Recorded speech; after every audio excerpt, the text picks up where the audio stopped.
Welcome to another episode of TEV. I'm glad that you're joining us today and you're tuning in. We have some interesting topics to talk about today. That me and Chris will be talking about today. Go ahead, talk your talk, Chris. Talk to the people. Well, man, it's an exciting Easter day. First off, we want to tell everybody Happy Easter. We hope you enjoyed your celebration and spent time with your family. We're here tuning in from our Easter Sunday. Yes, sir. So just really appreciative. Glad that we're able to do this on this day. But we do have a word of the day, and that is auspicious. Auspicious. Mm-hmm. Yes, sir. We hope that you can take that word and run with it, learn from it, as we are doing. Yes, in real time. we already know what that word means. We're not going to go. Know what that word meant. We're not going to go in any detail about that word. Yeah. We have the definition for you. If you don't know, look on the screen. If not, look it up. Yeah, human walk-in dictionary right here. Yeah. But anyways, let's go ahead and start rolling with our topics. Yeah. What's the topic, Chris? What's the first order of business for today, man? What we got, bro? Well, my good friend Calvin here would find it auspicious that Andrew Tate, the renowned misogynist, allegedly, Okay. he's been released in this past week from the Romanian prison that him and his brother Tristan Tate were in. And they'll be under house arrest until April 29th. And like I said, Calvin is I'll say a supporter of Mr. Tate and his shenanigans if you tuned into our last episode. I respect Andrew Tate. I'll put it like that. I'm not like how people are for Donald Trump in a sense. In that regard, I don't put him as God. He has his flaws, but there's some things that are okay. I see your point. I understand your point very well. But yeah, man, it's getting to this thing. Enough of how I feel about Andrew Tate. We're gonna dive into that a little bit. We're gonna later. talk about it. So Andrew Tate, we all know that he's quite the character when it comes to fighting the power, the matrix as he calls it. And he believes that this attempt to silence him is reached a new level. I believe on April 2nd, he came out on Twitter and made a post saying, and I quote, would you like to read that? I'll try to give my best interpretation of Andrew Tate. Cobra Tate, according to his Twitter page. All right, so this is what Tate this is what he tweeted. I prepare my body to absorb the brutal kinetics of piercing lead. As all other silencing attempts fail and stage 3 approaches, I anticipate a bullet will be the chosen utensil of pacification. I can only pray and prepare. I will force myself to breathe the best I can. I promise. So those are I can't even say the words, but that's how he chose to express himself via Twitter to the world after his release. And okay, I see what he's stated, and if for all who I guess can't read between the lines, he's saying that he expects an attempt on his life to be made by the powers that be, as he believes to be had done with the imprisonment that him and his brother experienced. He expects as he says, a stage 3, I guess a third attempt to be taken on his life. This time with what he believes to be a bullet. Yeah. Yeah, he's while he was in jail, he was saying that he was going to challenge himself to do push-ups to stay fit. So I'm guessing he's trying to prepare his chest for the root. Yeah, I mean, bounce those bullets off. I guess that chest ain't that tight. The bullet might get stuck. Yeah, it might get stuck. The question I guess that we have to talk about is: has Andrew Tate accepted his role as a martyr for his toxic masculinity movement? I'm not going to say that toxic masculinity doesn't exist. But I think from if I'm allowed to speak from Tate's point of view, I think he's just trying to promote just masculinity, just the word masculinity. Now the toxic part, I think that came from just the world's view, other bystanders, other women that wanted to deem this as what he's preaching as toxic masculinity. I'm not saying that toxic masculinity doesn't exist, but the masculinity that I feel that Tate is at least speaking to is beneficial for society in some regards. I was trying to get a grasp of this toxic masculinity because it's not really So it's a fluid type of issue, right? It's not a definition that is like in Oxford or Webster, whatever. But from what I could gather, they trying to say it's harmful to society, and that the main thing is about men's dominance and self-reliance and the competitive nature of a man. And I feel like all those things are natural for men, and I think it's healthy for men to indulge in some of those things. Like, no woman wants a man that's not self-reliant in some form or fashion. A man that is not self-reliant and that can't fend himself in this world, that doesn't mean he can't ask for help from other people, but a man that can't even find it in his heart to say, I need to be a man and I need to be vulnerable and say, hey, I need help in this situation. That's a man that is self-reliant in his own thinking and saying, hey, I need to get my act together. So, quick question. Yes. I think something like self-reliance is coveted on a person-to-person level. So, question to you, as a man, would you covet a woman that is self-reliant or Calvin-reliant? Okay, so what do you mean by Calvin-reliant? What do you mean? Just like, on the opposite side of the spectrum of what it means to be self-reliant is to be reliant on others. So would you, in lieu of being self-reliant, would you covet a woman who is reliant on you fully or largely? Well, I think now this is more so of Andrew's point. I think one of his main points.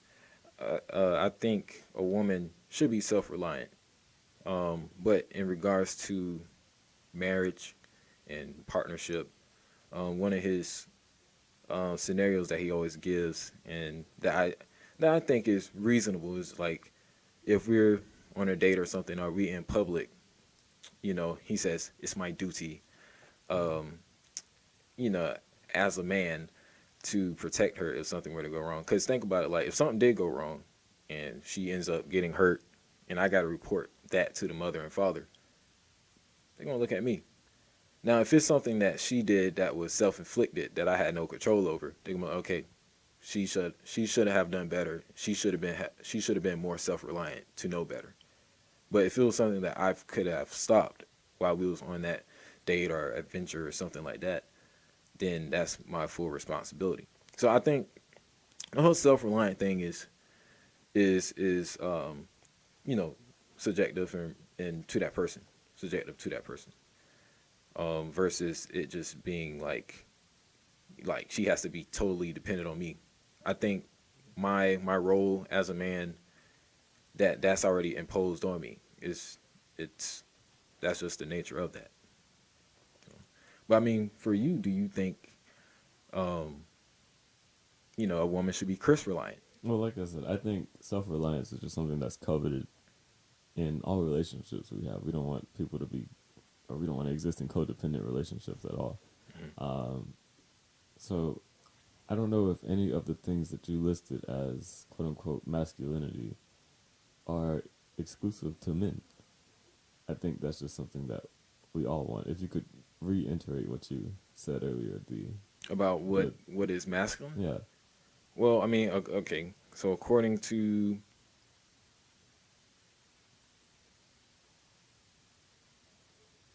according to the definition, from what I could gather about what exactly toxic masculinity is.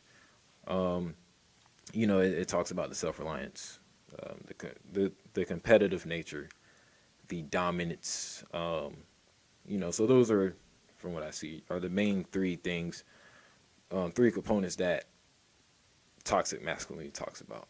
Yeah, and I think those are so loose. So let's get a little dirty here. What do we think of when we think of toxic masculinity? We're thinking of misogynistic views about, well, I'll say traditional views, traditional views about how things were in the old days, how men used to act, how women used to act. That's what, I think that definition is kind of helpful. But I think, when most people think about toxic masculinity, they have a traditional versus a modern dynamic of what men and women relations look like.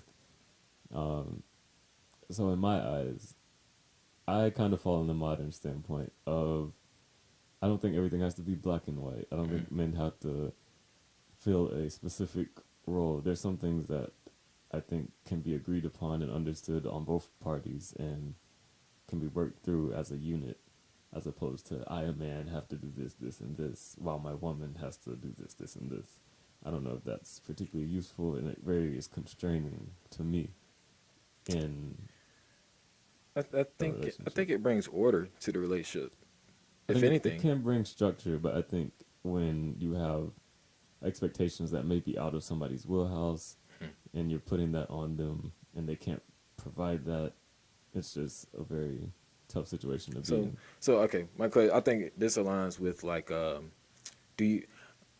think it's okay if a woman can make more than a man, like be the breadwinner, whatever. I think that's fine, yeah. But the problem is, like you brought up, like providing and things of that nature. I feel like in a relationship standpoint, it is the man's duty to be able to provide, and at least provide to the point where, let's say the woman is blessed to and gifted to have the ability to, I don't know, perform neurosurgeon or something like that, where she's making big time money, like six figures, and the guy is I don't know. I'm not going to speculate what the guy does. I don't want to offend anybody. That's okay. But let's say he makes about allegedly, 70 grand, 60, and the woman's making 200 grand or something like that. I feel like he should be in a position as a man, it's already imposed on him, to be able to, at least, if she quits her job, to be able to keep the family afloat and keep the family in a position of thrivability, to at least do things that they would like to do and keep food on the table, stuff like that, pay the bills, stuff like that. I think that's useful for some people. But I think if you're in a dynamic like that, there's probably some mutual understanding about what a breadwinner looks like. If I, the man in that situation, am not the breadwinner, what I do offer, what I do provide in other ways, I feel like that is perfectly fine. And I feel like a lot of relationships have either a dynamic that's equal, or it may be, relatively equal, to where there's no distinction in breadwinner versus not breadwinner. So I don't even know if that, even like in our modern times where pay gaps have, decreased, if something like I'm making twice as much as my wife even exists anymore. So I think that's what I'm speaking to when you have a modern world that we're living in now, where there's an attempt at more equality. We're fighting for things like women's issues and, all things of that nature. Why bring traditional ideals into this modern world? Well, I think some of the word traditional is, obviously it reverts back to something that has been just the way. And if you think about it, it's a way for a reason. I think it's a matter of what's most beneficial and efficient for certain things to get done. Because because you have to think about what else can there be to combat the traditional ways of what is right for a man to do and what is right for a woman to do.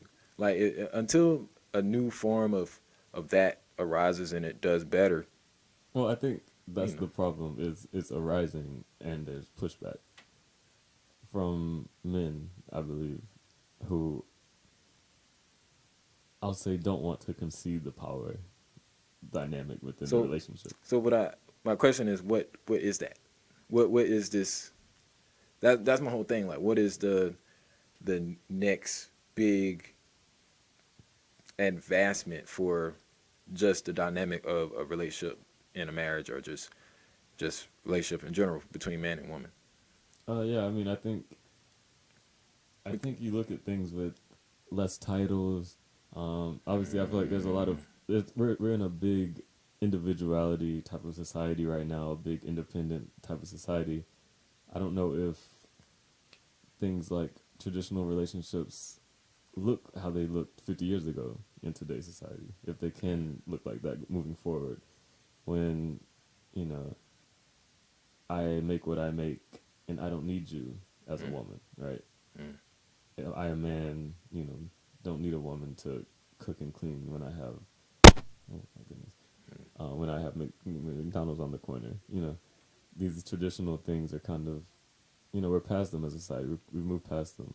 So I don't see why the expectation of some of those things still exist, is my point. I feel like the new wave is here, and it's just a matter of us falling into it. But there's a lot of resistance.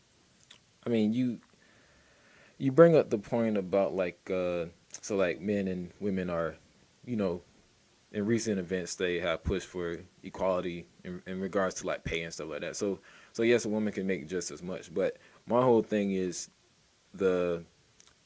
what isn't already imposed on a man, that will never change. Like, yes, a woman can make just as much as a man, but because a woman can become pregnant, her ability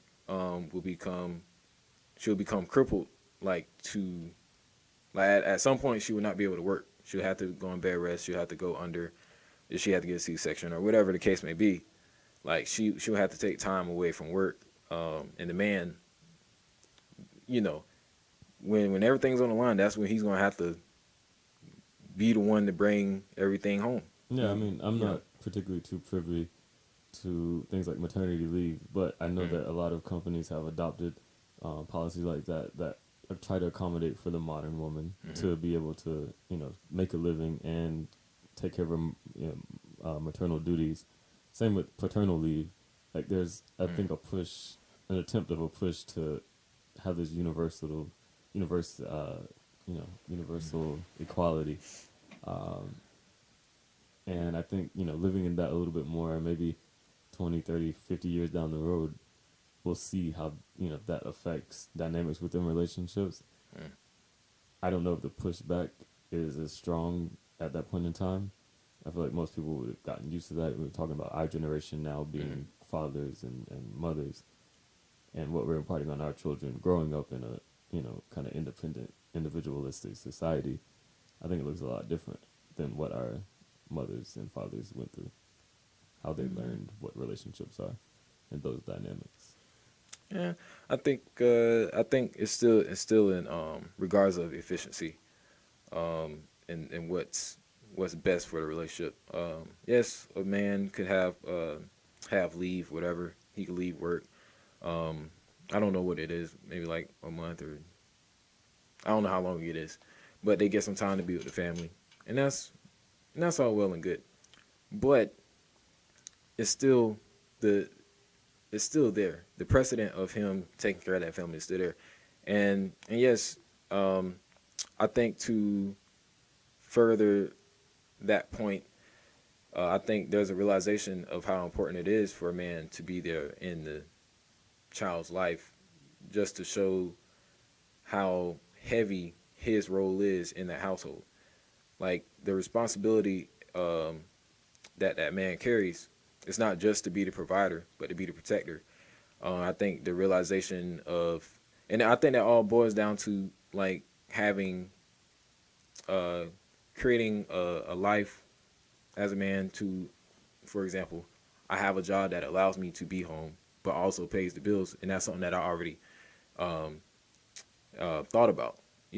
I intentionally thought about, the day I have a child, and I want to be able to be there, but also be in a position to provide. Mm. And I think that's why we see a lot of people in their 30s getting married and having children at an older age, especially for women, because I feel like we're in a day and age where, to your point, where people feel like things are a little bit more fluid, and I feel like when things become more fluid, it relaxes the urgency that a man needs to move in his life.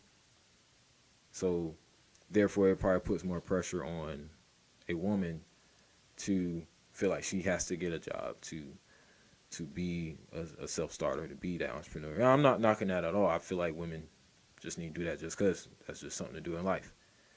But I think it all kind of like cycles together, and like it affects, just that whole dynamic. Well, I think one thing that's really interesting, I think we need to spend a little bit of time on, is the concept of a provider. And I think when we talk about toxic masculinity, that's kind of the aspect that gets lost in what it means to provide. I think a lot of people think of provision as financial means, making sure a roof is over their head, making sure food's on the table. But I think being a father, being an emotional figure in your child's life, your spouse's life, There's no need to cry. Well, I'm saying that I think that's that's lost. I think that's lost in the provision concept, where it's not just I need to be a materialistic giver, but I also need to invest emotionally. So things like paternal leave help to that. Being able to be in the early stages of that child's development and to support your spouse when they're going through a difficult time on their body, on their mental health. That is part of the provision of what it means to be a man, not just in the financial standpoint, but in the emotional well-being standpoint, in the mental health, the spirituality, whatever it may be. So I don't think that needs to be lost in the conversation of what it means to be a provider. So when we speak of provision, I think the traditional sense is what you're speaking to about house, all that stuff. But I think the modern standpoint, which is what I get behind of what it means to be a modern man, is to be in tune with your emotions, not suppress them, but to communicate those effectively and to provide that stability, that emotional stability, as well as everything else that you've listed. Now, I won't say that's more of a modern thing. I think that's a expectation that has always been there for a man to. So. Well, okay. I agree with you to a certain point. And you tell me this all the time. Just because it's not defined doesn't mean it doesn't exist. Mm-hmm. The precedent of, I feel like, a man being well-rounded, if you will, to be able to provide, financially, spiritually, mentally, relationally, if they have children or, with their significant other. I think that precedent has always been there. It's just a matter of maybe have not been as popular because, like, amongst I would say during that time it was probably not cool if a man was just always there for his family or like that, however you want to preface it. But I think that's just always been a thing to be able to provide in that way.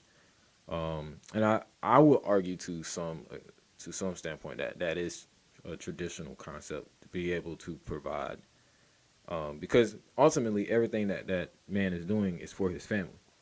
Like every single thing, if he puts his family in a position to be poor, from an emotional standpoint, he bears the burden. If he puts his family in a position to be poor from a materialistic standpoint of like financials, that is his burden. That's his fault.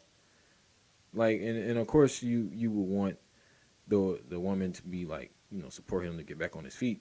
But at the end of the day, it's on him to get back on his feet to propel the family forward. So I think that's always been a traditional concept, and I think it's more more prevalent due to like just social media and all that type stuff and everybody talking about it. But I think that's just always been, you know, just a thing, a traditional thing. Mm-hmm. I think that in what we see generationally passed down, I think there are a lot of, in my view, fathers that did the bare minimum. Yeah. And children that learn, especially young men that learn the bare minimum of what to do as a father, and did that to their children, and their children did that to their children. So I understand the sentiment of that's what you're supposed to do, but I don't know if it materialized like that. And I hope now that there's a realization that, we must accommodate on all fronts. And I guess that's just something that remains to be seen. We're in a world that kind of promotes emotional health a lot more than traditionally speaking, especially when it comes to men's issues. So, you hope that those type of things continue to be in the conversation when it comes to fatherhood, manliness, what all that means. I mean, I guess we could also speak to just the drive, like from, it talks about like competition with toxic masculinity. I think because the world is the way it is, you have to work to actually bring things into this world.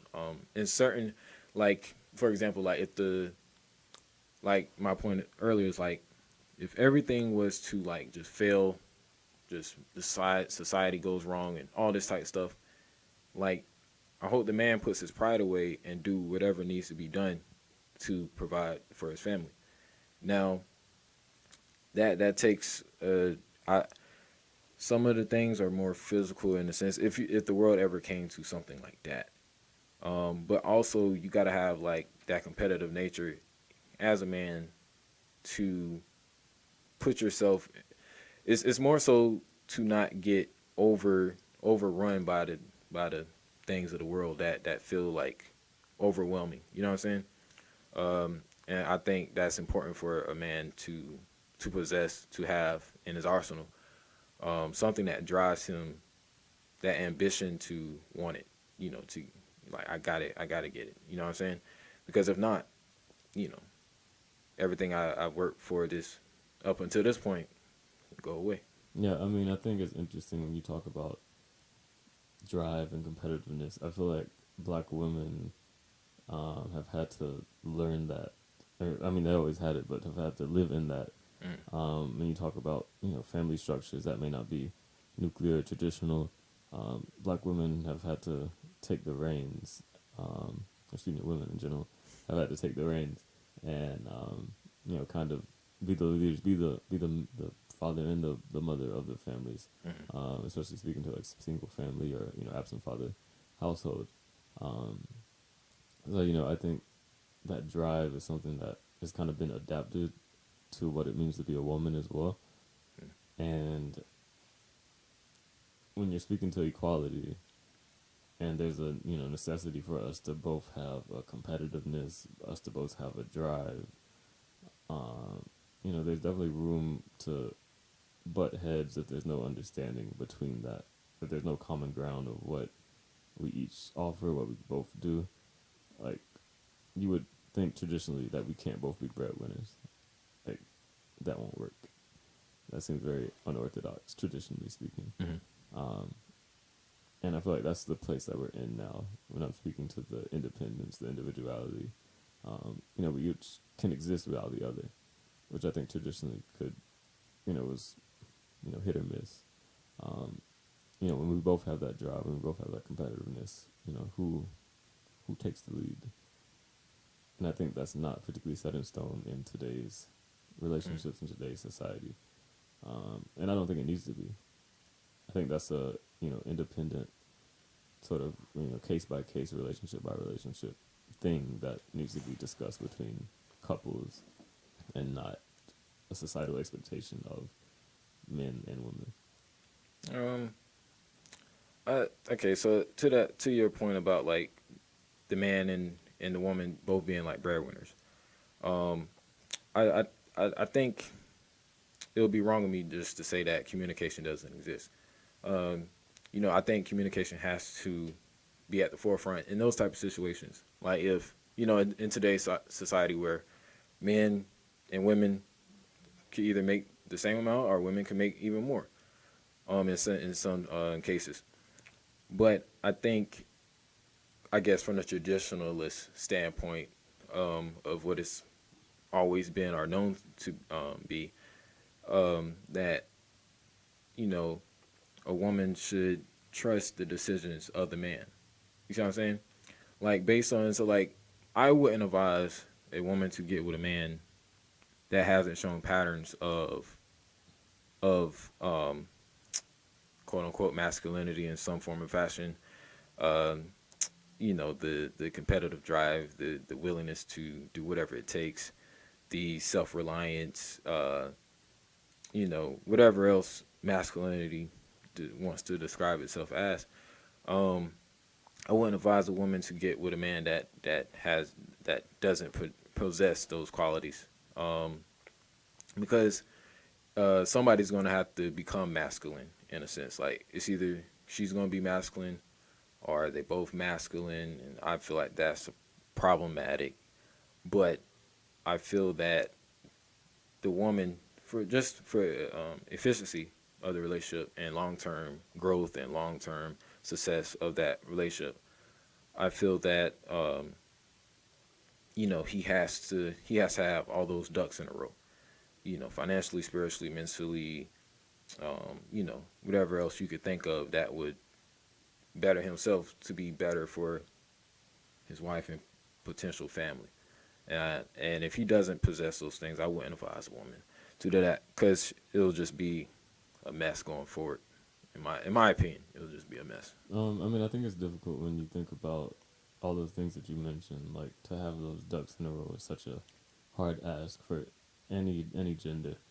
We're all broken people. We all come from broken situations, broken families. We've been indoctrinated in, some things that may not be the most healthiest pertaining to relationships and, family relationships, spousal relationships. I think it's a difficult ask, and that's where I lie on the communication and understanding aspect, to where, we don't have to try to, fit our square inside the circle. The little the children's toys that have the shapes, right? You can't fit the square inside the circle slot, even though it's a slot it's cut out, and what's supposed to go there. If I have a square in hand, I can't put my circle. Like, I can't. It won't fit. Well, to that point, the only thing I'll say to that is the person chose to pick up the circle.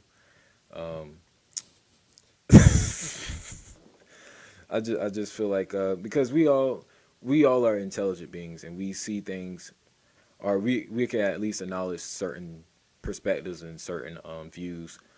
I just feel like, I think when you think about wisdom, you think about how it plays out in the end, and you want to look at every situation like that. Like, okay, how can this work in the next, for relationships like the next 30, 40 years of my life, if you think about getting married. But if that's not on your agenda, then I wouldn't expect, you to care or understand. So I don't hold nobody that's not about that life, of marriage or just commitment itself, to abide by those rulings. But if you are, just think about how smooth do you want your relationship to be. Like, if I'm a woman, and just hypothetically, I'm listening. if I'm a woman and there's a man that has 6 figures, got his business, they call that a high value man. Kevin Samuel's version of high value man. But like he has his home, he has a nice family, he has everything going from no children, not messing around with any woman, stuff like that, and he makes sure he goes out his way to talk to you, make sure you having a good day. He wants to promote your life, your dreams and goals and stuff like that, because he already took took care of his stuff in the beginning, and he has nothing else to prove to anyone. He doesn't have to do anything, and I'm that woman. Yeah, that sounds like an easier life. I agree. But nothing you said just now to me is inherent to being a man. Like, yes, you should do that as a man, but you should also do that as a person. Yes. I believe. Yes. So that's my thing. I think the traditional, roles of what men and women should do were helpful when we couldn't do more. Now we can all, we all in a little bit of a better position to do more. So let's change what a man looks like, quote unquote, today. Well, yes, I agree that everybody should want better for their life. That's what I'm saying. But the urgency for a man is greater. That's all I'm saying from that standpoint. If a person wants to indulge in a lifestyle of relationship, get married or whatnot. But, for a woman, yes, like she should have her ducks in a row too. You see what I'm saying? But from a man's standpoint, he should be able to cultivate that as well. Okay. You see what I'm saying? That's all I'm saying there. Yeah, and not forsake just her and just she be a housewife. That's not what I'm saying. That's not what I'm saying at all. We're on the same page, it seems. Just some understanding about what we both offer. I can be a man, you can be a woman. We can both exist as people, and we can work together. Yes. So. Yeah, I agree with that. I think, working together is the ultimate goal, with understanding of what comes with each role. Like that's all I'm saying. I think it's unity in community in that itself. Like with the yin and yang, like the white and black, it makes a beautiful piece of art in a sense. Like if there's no contrast, if everything is just the same, like you're the same, then what are you here for? You know what I'm saying? But if there's contrast in that, then it paints a beautiful picture. Hello, everybody. We're back with the TEV Podcast. If you missed our last conversation, we were speaking to toxic masculinity, Andrew Tate, and gender roles. Unfortunately, we were unable to get to any definite conclusion. Any common ground. Yeah, it just got a little stale. We were understanding each other too much. Wasn't a lot of back and forth argument. So we decided to move on to our next topical conversation with Angel Reese. This one proves to be a little bit more lively than our last one. Calvin, would you do the honors of breaking that news? So, if you haven't heard, Angel Reese and the LSU Tigers won the NCAA Women's Championship versus Iowa. They had some historic performances. They broke the scoring record. They had the score was 102 LSU to Iowa's 85 points, and that's very, very, very good for LSU.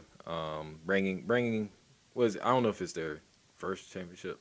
I'm not sure on that, but well, I do know they just got their head coach, I believe, in her first year, Kim Mulkey. Yeah.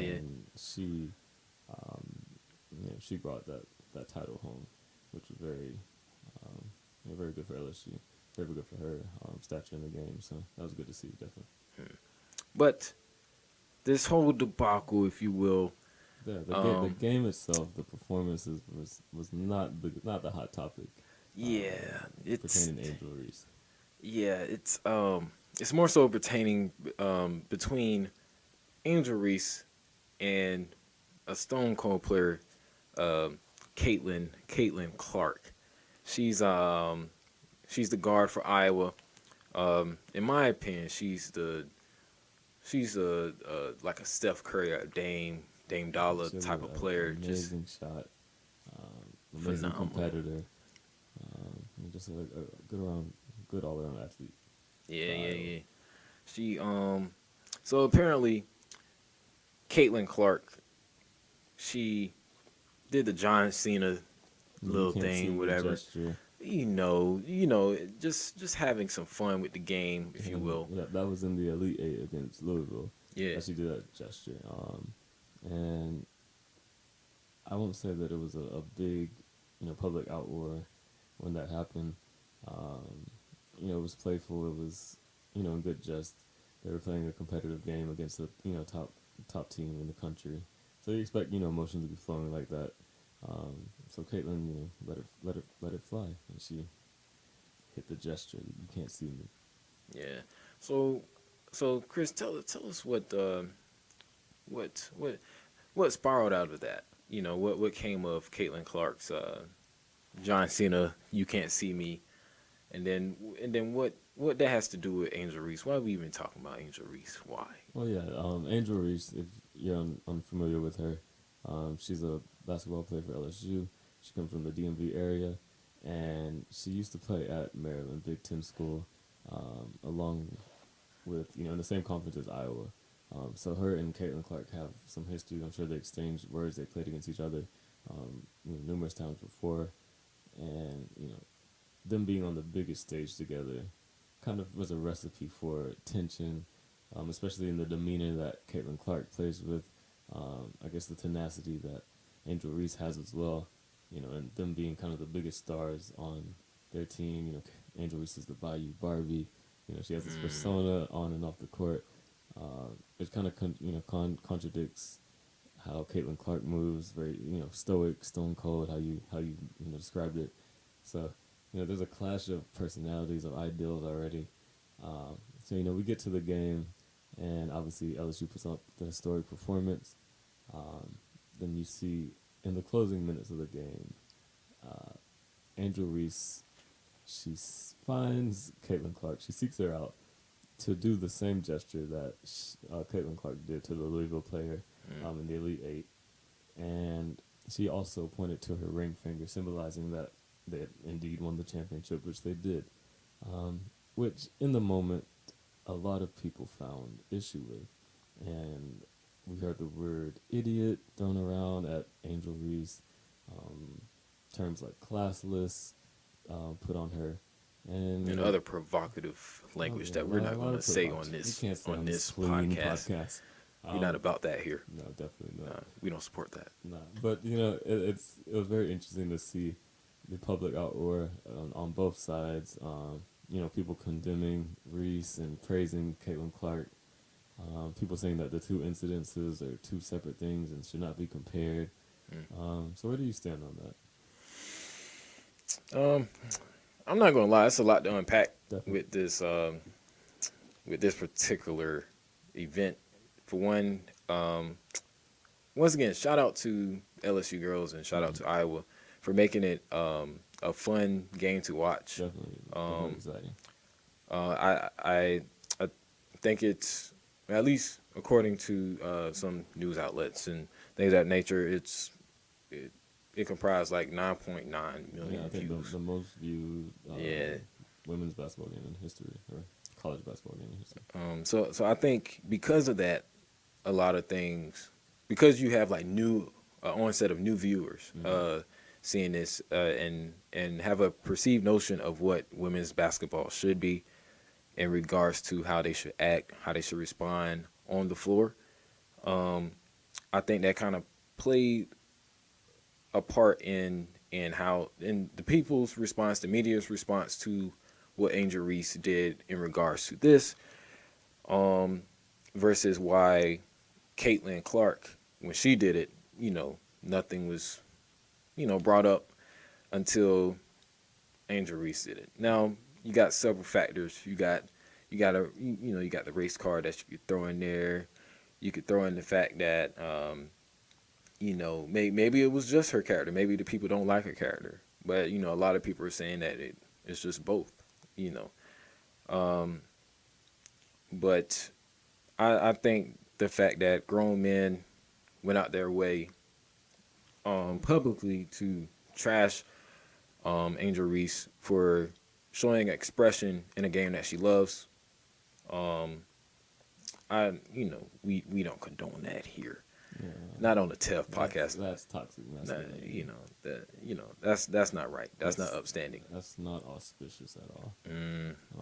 Not auspicious for the people that that's made our these claims. Word of the day, right? Yeah, I mean, I think, like you said, Andrew Reese has dedicated a lot of time and effort to be in that position, and I don't think that your personality in those high tension moments, those high emotional moments, should be, condemned, especially nobody got hurt. Caitlin Clark has come out in support of, LSU basketball, saying that, they deserved it. There's nothing that they can take away from that team and what they accomplished. And there seems to be no particularly bad blood between Reese and Clark. I think the public perception of those two individuals has played to this complete narrative of, who is right, who is wrong. And, you think about things like the White House invitation from Joe Biden, her, allegedly joking around that both teams should be invited and be able to attend the White House ceremony. I don't think that's helpful in any way, shape, or form to, rightfully congratulating the winners. I don't think we should cater to the losers in that situation, even if we deem the act to be classless or idiotic, whatever it may be. Yeah, I think that was a bad move by Mrs. Biden. Oh, for sure. I think that's kind of, if I'm another country, if I'm like China or something like that, or if I'm, Brazil, I think that's why they probably pulled out, not using U.S. currency because of things like this. Now, that's a far fetched, but I'm just using it for the example's sake. Outside looking in, if I see a country that's allowing, the person that lost to receive the same benefits as the person that won, then what's the point of winning? Or, I mean, not even bigger than that. I think, you see a country that's allowing issues like sports celebrations to separate us. Like, that's not a country that's grounded in anything of value or truth for that nature. Very entertaining, I would say. Yeah, I don't think that was a W for the Biden administration, the Biden household. You're getting judged on the basketball commentary. But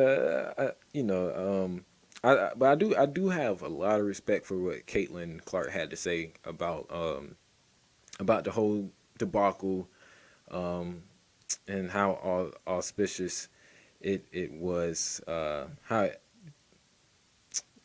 I don't think I was going to say that. I don't think I was going to use that word in the right way. To the game of basketball, brought a little bit more attention.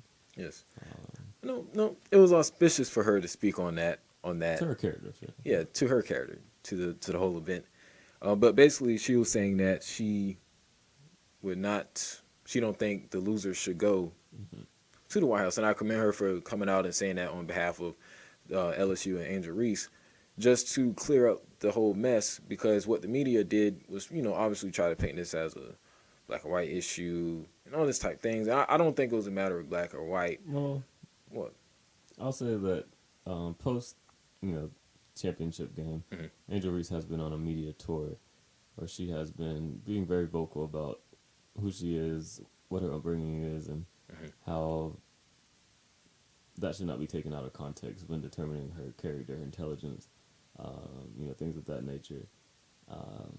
So I think she has been quite vocal about it being a particular issue to who she is and how she's viewed, not based on a player, but some things like being a black woman, influencing how she's perceived, especially by media. So I can't say which came first, whether she was vocal about those first or whether people, cast their own views about who she is and what they saw onto her to make her speak up to that. But I do know that both of those things do exist in this media. She's been very vocal about defending her, personality and the media has also been vocal about crucifying her on that hill.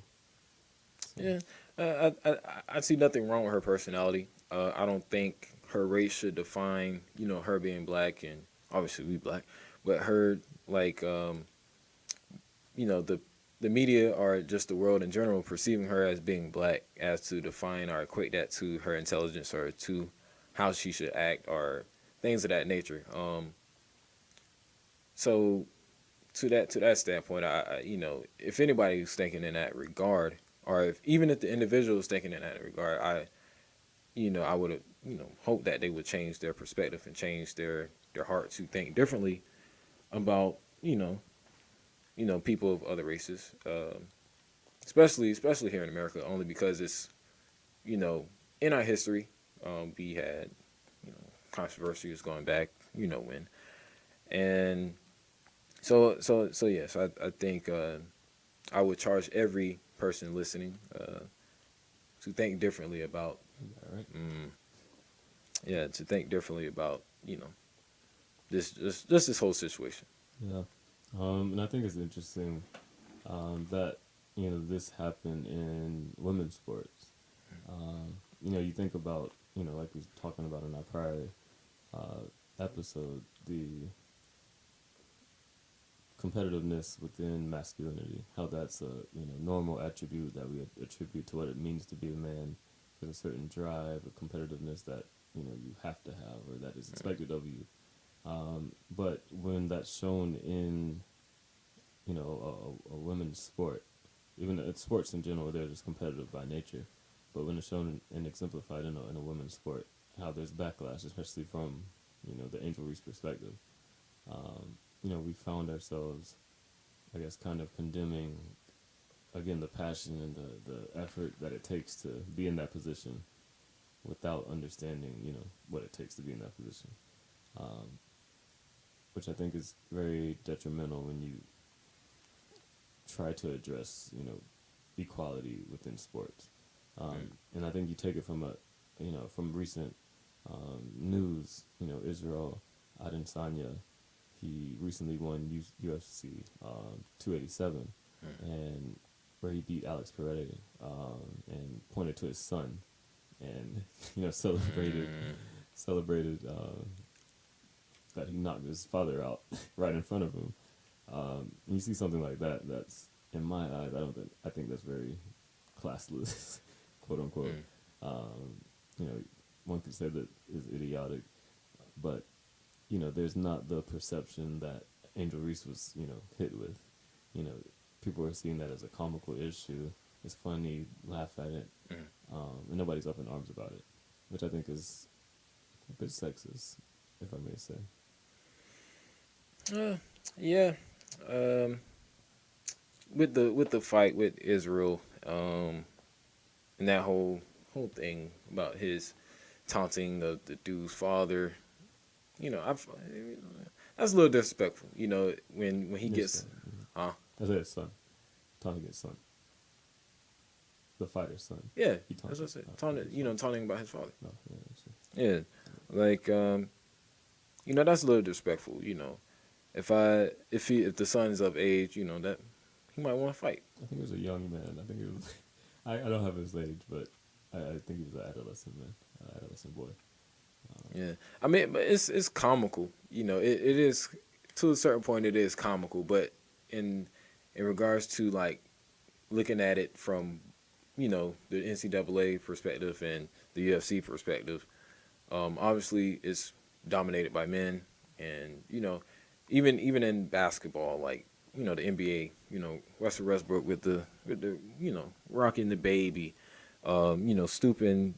I think Ja Morant does the, I think Ja and Westbrook does like the, too little. Too little. LeBron, doing what he does, everything that he does.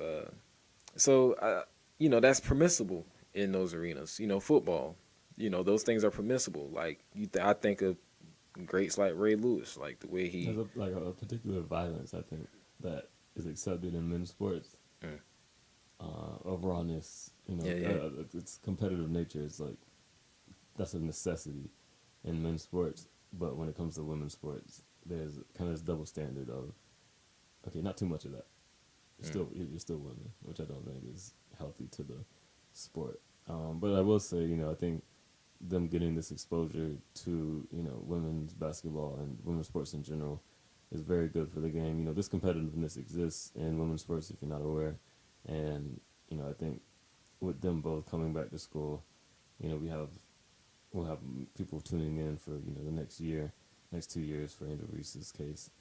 So I think, there'll be a lot of attention raised to how competitive women's sports are actually and how, entertaining they can be. Yeah. To your point about, basically, this being good publicity for women's sports and thing, I am definitely in agreement with that. I think it's, evident, just from the 9.9 million views itself, it shows that that maybe this is what it takes for that spark, to ignite that fire in people to get behind women's sports, right? To watch it, and hopefully that transfers to like the WNBA. Yeah, I mean, I think you would hope to see, I on good terms, of course, like an Angel Reese, Caitlin Clark rivalry in the WNBA, to where people are actually excited and seek out the WNBA as opposed to casting it away as the NBA's little brother, unwanted little brother. Yeah, right. If they do this thing right, it's something that they could definitely market. Like I could see that as a marketing ploy to garner more viewership, more ticket sales. If they could sell like especially if they permit, I think that's the big thing. Like if every single time a person does a taunting or something like that in women's sports and this arises, then that's going to be problematic. But what I will say, just like in NBA, for example, there's certain things that you can and can't do. And you get fined for it.